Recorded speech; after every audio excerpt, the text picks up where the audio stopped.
Varicose veins కి సరైన చికిత్స కోసం సంప్రదించండి ఎవిస్ హాస్పిటల్. నమస్కారం.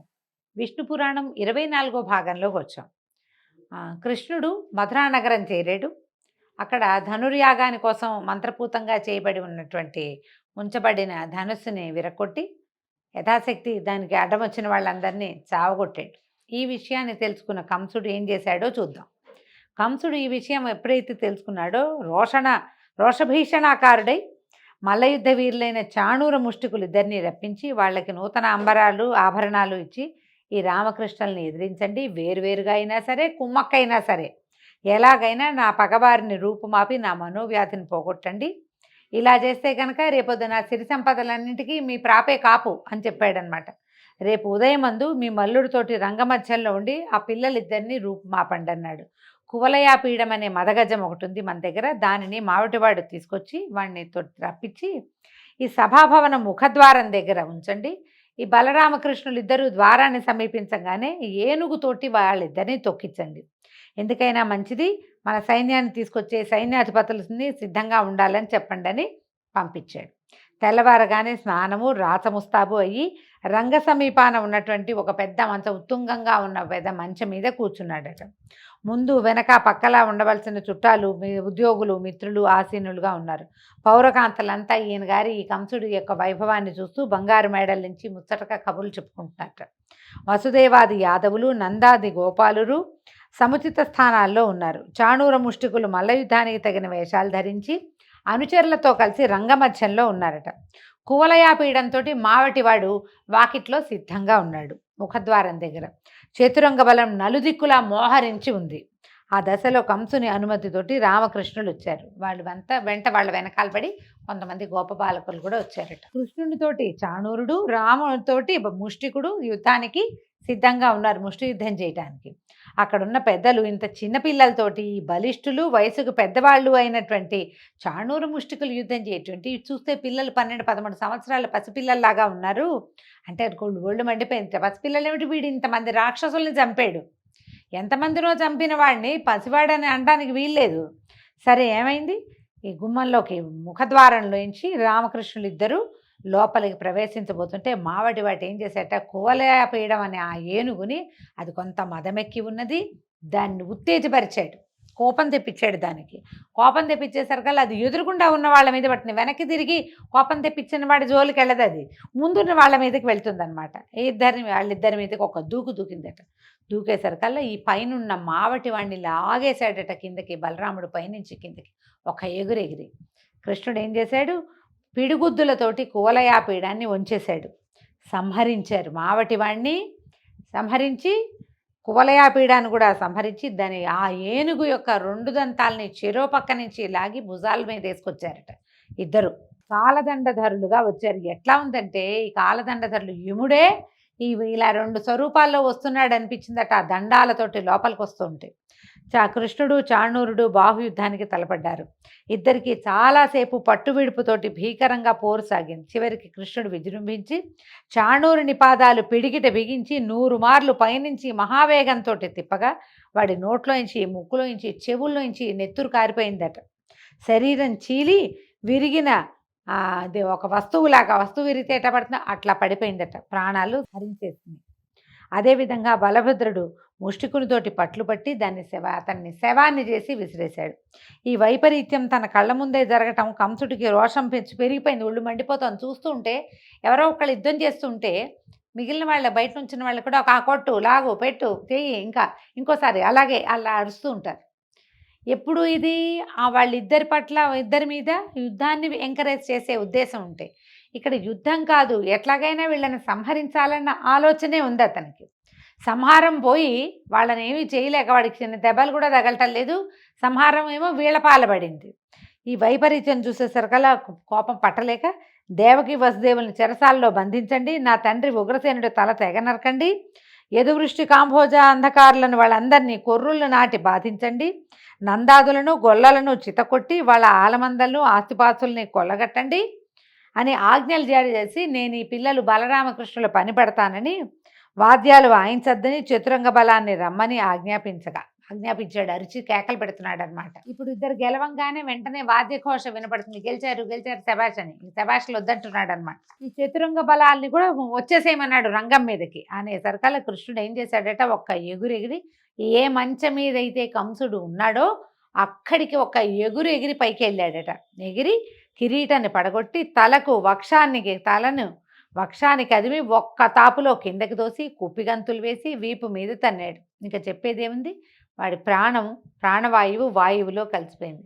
కంసవధ ఇట్లా విచిత్రంగా ఏ ఆయుధంతో కాకుండా ఒట్టి తలపోటు పిడికిటి పోట్లతోటే అతని ఆయు హరించుకుపోయింది. పువ్వుల వాన కురిసిందట ఆకాశం నుంచి.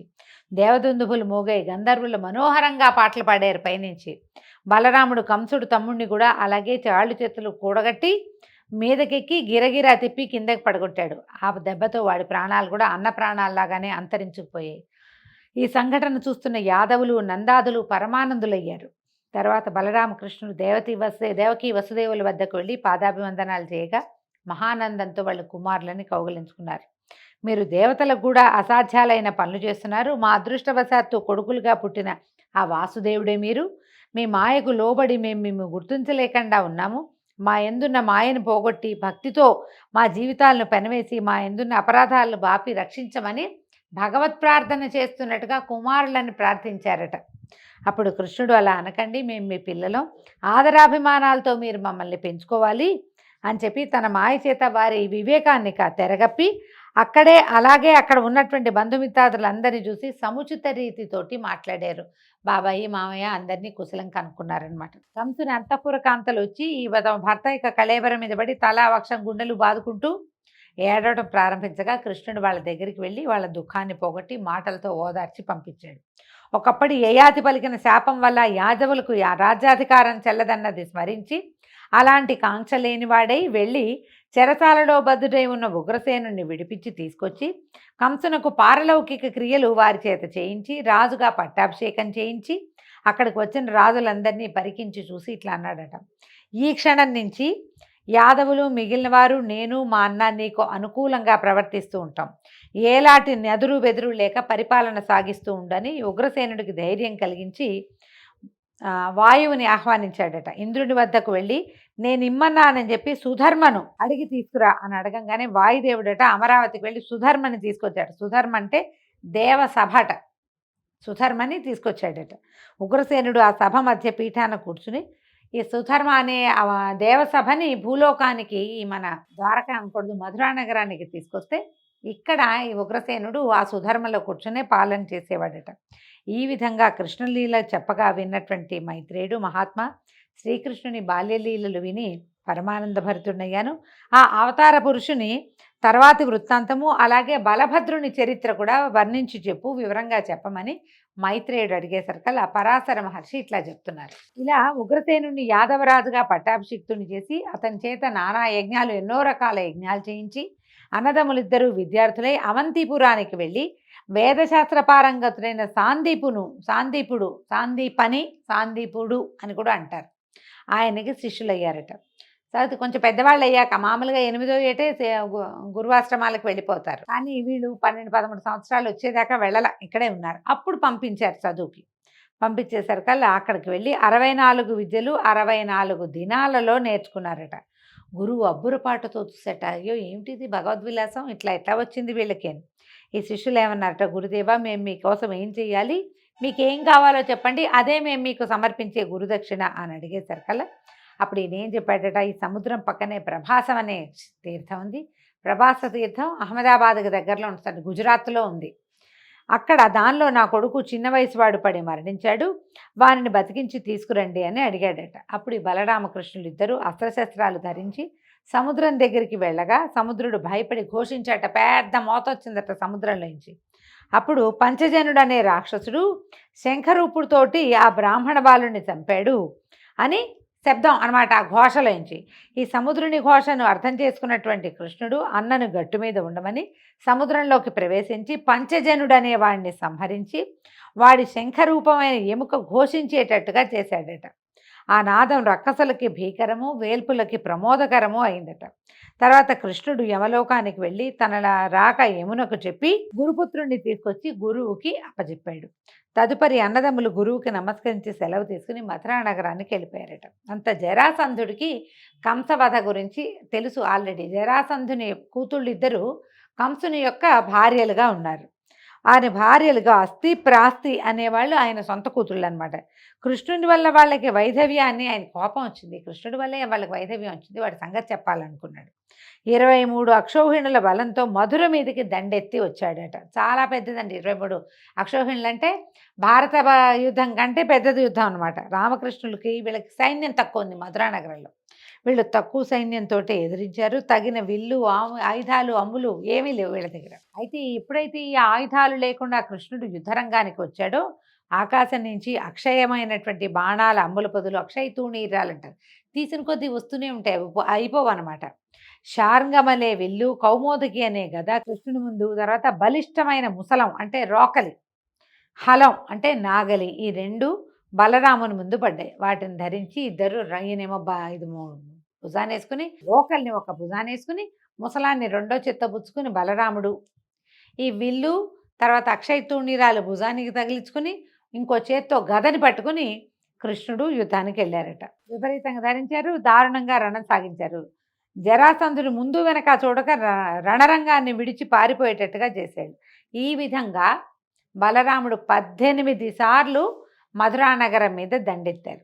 ప్రతిసారి రామకృష్ణులతోటి చావు దెబ్బలు తినే పారిపోయారు. తర్వాత నారదుడు ప్రేరేపించగా కాలయవనుడనే యవన ప్రభు మధుర మీదకి దండెత్తి రావడాన్ని తెలుసుకుని ఈ కృష్ణుడు ఏమనుకున్నాడట ఆలోచించి, ఎవరికీ ప్రవేశ శక్యం కానట్టుగా ఒక నగరాన్ని కల్పించాలని సంకల్పించాడు. ఒక నగరాన్ని ఏర్పాటు చేసుకోవాలని. అది ఎక్కడ చేయాలనుకున్నాడు? సముద్రంలో చేయాలనుకున్నాడు. 100 యోజనాల వైశాల్యము, ప్రాకారము, అగడ్తలు, చక్కని పూతోటలు, కోనేళ్లు, లెక్కకు మిక్కిలిగా సుందర మందిరాలు కలిగినటువంటి నగరాన్ని ఏర్పరిచి సముద్రంలో దానికి ద్వారక అని పేరు పెట్టాడు. మధురలో ఉన్న వారందరినీ అక్కడికి పంపించి చతురంగ బలాలతో బలభద్రునే సంరక్షకుడుగా నియమించాడు. కాలయవనుడు గొప్ప సేనతో మధుర మీదకి దండెత్తొచ్చాడు. కృష్ణుడు బాగా ఆలోచించాడు ఎట్లా వీడిని చంపటం అని.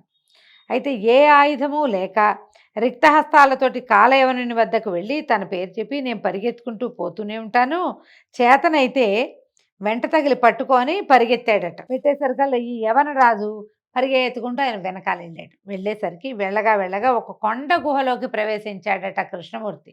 ఈ కాలయవనుడు కూడా అదే గుహలోకి ప్రవేశించాడు. ఆ గుహలో ఒక విశాలమైన వేదిక, దానిపై ముసుగు వేసుకుని పడుకున్నాడు ముచికుందుడనే ఒక రాజుగారు. ఆయన కొంతకాలం క్రితం దేవదానవులకి మధ్యలో జరిగిన యుద్ధంలో దేవతల పక్షాన ఉండి రాక్షసుల్ని చంపి దేవతల వల్ల 2 వరాలు పొందాడట. ఏమిటి? నాకు యుద్ధశ్రమ తీరే వరకు చాలా కాలం, యుగాలైనా సరే నిద్రపోవటం, నిద్రలో ఉండగా వచ్చి బలాత్కారంగా లేపిన వాళ్ళు ఎవరైతే వాళ్ళు తన దృష్టికి దొరికితే వాడు కాలిపోవాలి, వాడు సర్వనాశనం అయిపోవాలి, నన్ను నిద్ర లేపకూడదు. ఎవడు నా కంటి చూపుకి దొరుకుతాడో వాడి బూడిదయ్యేట్టుగా దేవతల దగ్గర నుంచి వరం పొందాడు. వరం పొందితే ఈయన ఏం చేశాడు? కృష్ణుడు ఆ గుహలలోకి పరిగెడుతూ ముచికుందుడి గృహలోకి ప్రవేశించి అదృశ్యమైపోయాడు.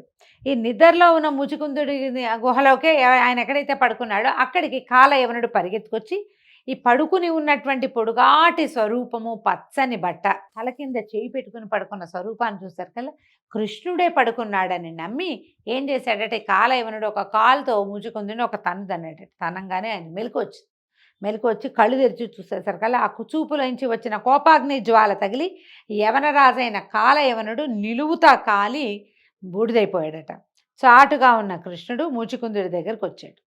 అప్పుడు ఎవరు నువ్వు అని రాజుగారు ప్రశ్నిస్తే, వసుదేవుననే యాదవుని కొడుకుని నన్ను కృష్ణుడు అంటారు అనగానే పరిగెత్తుకుంటూ లేచి వచ్చాడట ముచుకుందుడు. లేచి వచ్చి ఆయనకి సాష్టాంగంగా నమస్కరించి, దేవదానవ యుద్ధం తర్వాత ఇంద్రుని మాట మీద ఈ కొండ గుహలో నిద్రించడానికి నేను వస్తుంటే గార్గ్యుడు అనేటువంటి ఒక బ్రాహ్మణుడు, ఒక ముని నా దగ్గరకు వచ్చి, రాజా, ద్వాపర యుగాంతమునందు భూభారం తీర్చడానికి మహావిష్ణువు యదువంశం నందు దేవకీ వసుదేవుల కుమారుడుగా జన్మిస్తాడు, కృష్ణుడనే పేరు కలిగి ఉంటాడు, నీకు ఆ దేవుని దర్శనం అవుతుంది, శుభప్రదుడితో నీకు మోక్షం లభిస్తుందని చెప్పారు. తండ్రి దయచేసావా ఇంతకాలానికి. ఈ ముచుకుందుడు కృతయుగానికి చెందినవాడండి. ద్వాపర యుగం దాకా పడుకున్నాడు. మొత్తం కృతయుగం ముప్పాతికి నిద్రపోయినట్టే. అక్కడి నుంచి త్రేతాయుగం మొత్తం నిద్రపోయాడు. ద్వాపర యుగాంతంలో జన్మించాడు కృష్ణ పరమాత్మ. ఆయన తర్వాత 5000 సంవత్సరాలే తర్వాత వచ్చేసింది కలి. ముచుకుందుడు గుర్తుపట్టాడు అనమాట. బట్టి అప్పుడు ఇది పరమాత్మకి దండం పెడితే ఆయన ముకుందుడు ప్రసన్నుడై ఏమన్నాడంటే, రాజా, నా మాట వల్ల దివ్యభోగాలు అనుభవించి మంచి వంశంలో పుట్టి వైభవాన్ని పొంది పూర్వజన్మ జ్ఞానం కలిగి నీకు ఇష్టమైన లోకంలో ఉండు, తర్వాత జన్మాంతమందు మోక్షాన్ని పొందమని చెప్పాడు. వరాలు ఇచ్చి బయటికి వెళ్ళిపోయాడు. ఇదండి హైదరాబాదు చుట్టుపక్కల సమీపంలో ఉన్నటువంటి అనంతగిరి కొండల మీద జరిగింది. ఇక్కడ ఈయన ఏం చేశాడట, ఈ ముచుకుందుడు కృష్ణుని పాదాలు తన అర్ఘ్యపాత్రతోటి, తన దగ్గర ఉన్న పాత్రతో ఉన్న నీళ్లతోటి పాదాలు కడిగితే అదే ముచికుంద నది అయిందట. దాన్నే మూసీ నది అంటున్నాం. ఇప్పుడున్న మూసీ నది ఈ కాలం నాటిది అనమాట. కృష్ణ పరమాత్మ పాదాలు కడగగా వచ్చిన నీరు, ఆయన పాదాల మీద నుంచి స్రవించిన నీరే మూసీ నదిగా మారింది. ఇది ఇక్కడే జరిగిందని దీనికి ఐతిహ్యంపు కథలు కూడా ఉన్నాయి, చారిత్రక ఆధారాలు కూడా కొన్ని 1-2 ఉన్నాయి. పెద్ద పాదాలు ఉన్నాయి ఆ గుహల్లో అని చెప్తారు. అయితే రాజుగారి బయటకు వచ్చి చూశాడు. ఈ ముచుకుందుడు బయటకు చూస్తే స్వల్పంగా ఉంది జనసమూహం, అందరూ పొట్టివాళ్ళుగా కనపడతారు. ఈయన కృతయుగం నాటివాడు కదా, అప్పుడు ఎంత పొడుగాటి వాళ్ళు, భూమి ఆకాశాలు పట్టకుండా ఉండేవాళ్ళు పొడుగ్గా. అమ్మో, ఈ కలియుగారంభం అయిపోయింది, ఈ స్వజనం వద్ద నేను ఉండలేను అని అసహించుకున్నాడట. ఇంత పొట్టి వాళ్ళతో ఎట్లా ఉంటామని గంధమాదన గిరికి పోయి తిరిగి తపశ్చర్యను ఆరంభించాడు. కృష్ణుడు శత్రువులను పరిమార్చి వాళ్ళ సంపదలన్నీ గ్రహించి తెచ్చి తాతకిచ్చేవాడట. ఈ విధంగా కృష్ణ సంరక్షణలో యాదవ వంశం ఆ అభివృద్ధి కలదై రాణించింది. ఒకనాడు ఇలా ఉండగా బలభద్రుడు కృష్ణునితోటి చెప్పి గోకులానికి వెళ్ళాడట. మధుర నుంచి గోకులానికి వెళ్ళాడు. యశోదానందరికి నమస్కరించి గోపాలుడు అందరినీ పలకరించి కానుకలిచ్చి గోపికలకేమో వస్త్రాలనిచ్చి ఆనందంగా విహరిస్తుండగా ఒకనాడు వరుణుడు వచ్చాడట. బలరామునకు వివిధ మణిమయ భూషణాలు ఇచ్చి ఇష్టాగోష్ఠి జరిపాక బలరాముడు అడిగాడట, ఏమయ్యా, నీ కాలంలో ఒక కాలంలో నీ నుంచి వచ్చినటువంటి వారుణిని సేవిస్తారు కొందరు పెద్దలు, దానివల్ల ఏమవుతుంది, వరుణుడి నుంచే వారుణి వచ్చిందంటే, వారుణి అంటే మద్యమేనండి, ఇది ఎలా ఎందుకు అని అడిగేసరికి వరుణుడు చెప్పాట, దేవదానవులు అమృతం కోసం పాల సముద్రాన్ని తరుస్తూ ఉన్నప్పుడు అమృతం కన్నా ముందొచ్చింది వారుణి. రోగాలను పోగొడుతుంది, బలవృద్ధిని కలిగిస్తుంది, ఆనందంగా విహరించేటట్టు చేస్తుంది. దాన్ని సేవిస్తూనే కదా దేవదానవులు పరమానందంగా కాలం గడుపుతున్నారు. సూర్యుని సేవించని వాళ్ళది ఒక బతుక, నువ్వు కూడా నేటి నుంచి సురాపానం చేస్తూ ఉండు అని చెప్పి ఈ వరుణుడు ఏం చేశాట, వారుని కలశాన్ని బృందావనంలో ఉన్నటువంటి ఒక చెట్టు తొర్రలో స్థాపించి వెళ్ళిపోయాడట. అయితే ఈ కలశంలోంచి వచ్చేటువంటి మద్యం యొక్క గంధము ఆ ప్రాంతానికి ఒక ప్రత్యేకమైన శోభను తెచ్చినట్టు, ఏదో గుమగుమలాడుతూ ఉంటుంది. మద్యం గుమగుమలాడుతా అంటే నాకు తెలియదండి, దీంట్లో పురాణంలోనే అట్లా చెప్పబడింది. ఇప్పటి మద్యం ఈ కాలంలో ఉండేవి వేరు, ఆ కాలంది వేరే అయ్యి ఉంటుంది బహుశా. ఒకనాడు బలరాముడు తన వారితో ఆ ప్రాంతానికి తిరగడానికి రాగా ఆ మద్యం యొక్క గంధము నేను ఆకర్షించింది. ఏదో మంచి వాసన వస్తుంది, ఎక్కడ వస్తుంది ఈ వాసన అని వెతికితే ఈయనకి వేప చెట్టు త్వరలో కనపడినటువంటి వారుణి కలశాము కనపడిందట. అది వరుణుడు ఉంచిందేనని చెప్పి భావించి యమునా తీరంలో ఉన్న బృందావనంలో గోపికలతో కలిసి సవిలాసంగా మద్యపానం చేశారు. కొందరు గోపికలు కూడా మద్యపానం చేసి వింత పలుకులతోటి విలాసాలతోటి విర్రవీగుతున్నట్టుగా నటించడం ప్రారంభించారు. అయితే ఒక వినోదం కలిగిస్తుంది మద్యపానం. ఏముంది, తాగేసరికల్లా ఒక మత్తు వస్తుంది, ఒళ్ళు ఊగిపోతూ ఉంటుంది, కళ్ళు తిరుగుతూ ఉంటే ఏదో సంతోషం కలుగుతూ ఉంటుంది. దాంతో ఈయన ఏం చేశాడు, హాయిగా వాళ్ళతోటి కబుర్లు చెప్తూ గోపికలందరూ తలా ఒక పిచ్చి వేషము వేస్తుంటే ఆ పిచ్చి వేషాలన్నీ చూసి నవ్వుతూ ఆడుతూ అలసి సొలసి జలక్రీడలు ఆడదామనిపించింది. చాలా చెమట పోస్తోంది, విసుగ్గా ఉంది, స్నానం చేద్దామని మదిరాపాన మత్తుడై అక్కడికి వెళ్ళలేక యమునా నదిని నా దగ్గరికి రా అని యమునని పిలిచాడు. యమున ఎందుకు వస్తుంది, ఆవిడ దారిని ఆవిడ పోతూ ఉంటుంది. ఈ బలరాముడి దగ్గరికి రాకపోయేసరికల్లా కోపం వచ్చిందట. ఓ యమున, ఇలా చూడు, నా చేత్తో కానీ దీంతో కానీ నీ బతుకు 1000 బారలేస్తాను, నా పిలుపు నీకు వినిపించట్లేదా, అంత మదించున్నావా అని యమునని తిడుతూ, తాగబోతు వాళ్ళు ఇలాగే కదండి చేస్తారు, బలరాముడు చేశాడని చెప్తోంది పురాణం. అయితే వెళ్ళి ఏం చేశాడు, యమునా నది గట్టుకి వెళ్ళి నాగల్ని నీళ్లలో ముంచి లాగాడట. లాగేసరికల్లా ఏమైంది, అది విని దేవతలందరూ పైనుంచి ఆశ్చర్యంగా చూస్తుంటారు. ఏం శబ్దం వస్తోంది ఇది అని. పెద్ద ధ్వని, చాలా పెద్ద శబ్దం అట. యమున పెద్ద పెద్ద పాయలుగా అయిపోయి బృందావనంలోకి ప్రవేశించిందట. లాగేసరికి సెపరేట్ అయిపోయింది, కొన్ని పాయలుగా ఏర్పడి ఒక పాయ లోపలికి వచ్చింది. ఈయన ఏం చేశాడు, బలరాముడు భార్య అయిన రేవతితో గోపికలతో ఆ నీళ్లలో క్రీడలు ఆడుతుంటే వాళ్ళ ఆటలు సహించలేక యమున నిజ రూపంతో బయటకు వచ్చేస్తుందట. బయటకు వచ్చి బతిమలాడిందట, నన్ను ఇంత గాయాల పాలు చేసావు, ఇన్ని దారులు చేసావు, నన్ను వదిలిపెట్టేసేయి అని బతిమలాడేశారు కల్లా సరే భయపడకు వెళ్ళమని జలక్రీడలు ఆపేసి భార్యా సమేతుడై తిరగటం మొదలుపెట్టాడు, విహారం చేయటం మొదలుపెట్టాడట బృందావనంలో. అలా వినోదంగా ఉండగా అప్పుడు వరుణుడు ఏం చేశాట, నల్ల కలువల వన్నెలో ఉన్న తలపాగా, కనకరత్న కుండరాలు, నీలాంబరము, తెల్లని పట్టుగొడుగు ఇచ్చి వెళ్ళాడట. అప్పుడు ఏం చేశాడు, చాలా రోజులు ఈ 2-3 నెలల పాటు బృందావనంలోనే సంతోషంగా గడిపి తర్వాత కృష్ణ సందర్శనం కోసం హలాన్ని భుజం మీద వేసుకుని ద్వారకా నగరం వెళ్ళాడట. అయితే ఆ కాలంలో విదర్భ దేశాధీశుడు కుండినపురంలో నివసిస్తున్నవాడు భీష్మకుడనే రాజు. అతనికి పెద్ద కొడుకు రుక్మి, ఒకే ఒక్క కూతురు రుక్మిణి. అయితే ఆమె రూపురేఖా విలాసాలకు ముమ్మరించి ఎందరో రాజకుమారులు మాకని అడిగేవాళ్ళట, ఆమె చాలా సౌందర్యవతి అని. అయితే ఎవరో ఒకళ్ళకి తీరలా, ఇంకా ఎవరి కోరిక తీరలేదు. శ్రీకృష్ణునే వరించాలని రుక్మిణి యొక్క నిశ్చయము. రుక్మిణిని పరిగ్రహించాలని కృష్ణుడు సంకల్పం చేశాడు కూడా. కానీ ఆమె పెద్దన్న అయినటువంటి రుక్మి శిశుపాలుడికి ఇవ్వాలనే పట్టుదలగా ఉంది. చేదిరాజు అయినటువంటి శిశుపాలుడు రుక్మికి స్నేహితుడు. మళ్ళీ శిశుపాలుడు ఎవరో కాదు, శ్రీకృష్ణుడికి 3వ మేనత్త కొడుకు. అతనికి ఈ అమ్మాయిని ఇవ్వాలని భావించారు. రుక్మి మన శిశుపాలుడిని పిలిచారు కూడా, పెళ్లికి తరలి రమ్మని పిలిచారట. ఈ జరాసంధుడితోటి ఇతోధికంగా స్నేహంలో ఉన్నటువంటి శిశుపాలుడు అందరినీ, తన స్నేహితులందరినీ తీసుకుని కుండినపురానికి వచ్చాడట. స్వయంవర వార్త విన్నటువంటి కృష్ణుడు, బలభద్రుడు మొదలైన అన్నదమ్ములతో ఇంకా ఉన్నారు ఆయనకి, సాత్యకి వాళ్ళు తమ్ముళ్ళు, వాళ్ళందరినీ తీసుకుని తగిన బలగంతో బయలుదేరి కుండినపురానికి వచ్చి కొంచెం దూరంగా అందరినీ పెట్టాడట. మనకేం కథ వింటామంటే భాగవతంలో రుక్మిణీదేవి నుంచి ఒక ఉత్తరం వచ్చిందని వింటాము. అలా కాకుండా స్వయంవర ప్రకటన వినే వీళ్ళు వచ్చారని చెప్తోంది పురాణంలో, ఇట్లా చెప్పబడుతోంది. ఆచారం ప్రకారము రుక్మిణి బ్రాహ్మణ సుమంగళులతోటి దాసీజనంతో ఊరు వెలుపల ఉన్నటువంటి దుర్గాలయానికి వచ్చి ఆరాధన చేసి రాజమార్గానికి రాగా కృష్ణుడు ఆమెను చూసి పరిగ్రహించి రథం ఎక్కించుకున్నాడట. ఆ వార్త తెలిసినటువంటి ఆమె అన్న శిశుపాలాదులతోటి కలిసి కృష్ణుడితో యుద్ధానికి సిద్ధపడ్డాడు. జరాసంధుడు, దంతభక్తుడు, సాళ్వుడు, శిశుపాలుడు మొదలైన వారు మబ్బులు భాస్కరుని ఎదిరించినట్టుగా శ్రీకృష్ణుడిని ఎదిరించాడు. మబ్బులు సూర్యుడిని ఏం ఆపగలవండి, ఊరికే ఒక క్షణం ఆచ్ఛాదన వస్తుంది, తర్వాత సూర్యుడు బయటకు వచ్చేస్తాడు. అట్లా కృష్ణుడి మీదకి వెళ్ళారు. తర్వాత బలరాముడు, సాత్యకి, కృతవర్మ మొదలైన యాదవ సింహాలు విజృంభించి జరాసంధాదుల చతురంగ బలాలను తుకుతుకుగా చిత్తకొట్టారు. ఆ దెబ్బతో జరాసంధుడు తిరిగి పారిపోవాల్సి వచ్చింది. శిశుపాలుడు కూడా చేసేది లేక తన ఊరు తాను వెళ్ళిపోయాడు సిగ్గుబడి. కానీ రుక్మి వదిలిపెట్టలేదట. కృష్ణుడి సంహరిస్తే గాని నగరంలోకి వెళ్ళనని ప్రతిజ్ఞ పలికి ఎదిరించాడట. అప్పుడు కృష్ణుడే తలపడి వాని సైన్యానికి ధైర్యం కలిగించి రుక్మిని గట్టిగా పట్టుకుని, బావా ఊరికే హాస్యం సుమాని తల అక్కడక్కడ గొరిగి వదిలిపెట్టించాడు. పిడిబాకు లాంటిది, పచ్చల పిడిబాకు ఉంది ఆయనకి.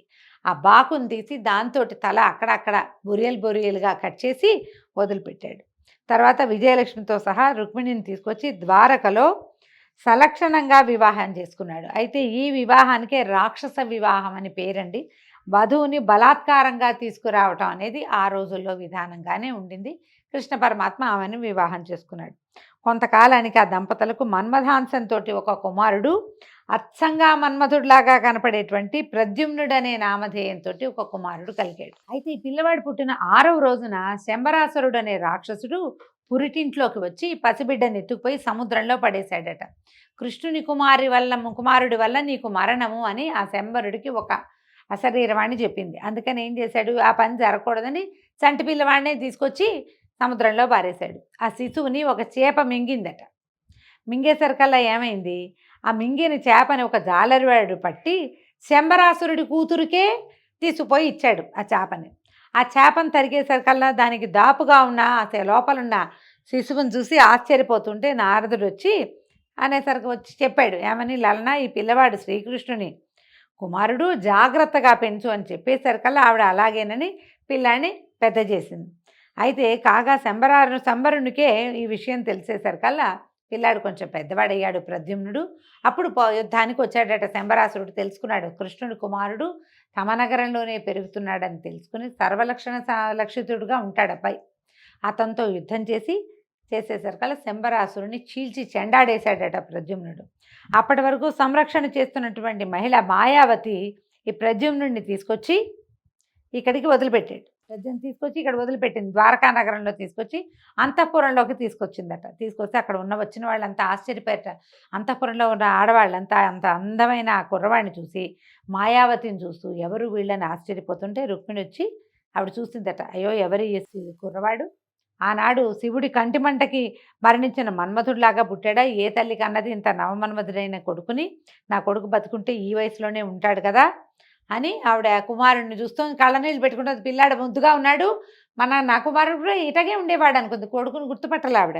అంతలో నారదుడు లోపలికి వచ్చి, అమ్మ పుట్టిన 6వ నాటి రాత్రి శంబరుడనే రాక్షసుడు ఎత్తుకుపోయిన నీ కొడుకే ఈ యువకుడు అని ప్రద్యుమ్నుని యొక్క వృత్తాంతాన్ని చెప్పాడు. శ్రీకృష్ణుడు దేవుడు, ఆయనేమో ఆదిదేవుడు విష్ణువు, నీవేమో లక్ష్మీదేవి, ఈ యువకుడు సాక్షాత్తు మన్మధుడు, ఈ యువతి రతి, ఈవిడే రతీదేవి, ఇది మీ చరిత్ర, మీ మహిమను ఎవరూ తెలుసుకోలేరని చెప్పి వెళ్ళిపోయాడు. తర్వాత ఎవరి వల్ల అయితే పెంచబడ్డాడో ప్రద్యుమ్నుడు, ఆమె మాయావతినే వివాహం చేసుకున్నాడు. దీంతో ఈరోజు విష్ణు పురాణపు గాథలు పరిసమాప్తం అండి. రేపు ఉదయం మళ్ళీ తర్వాత గాథలో కలుసుకుందాము. నమస్కారం.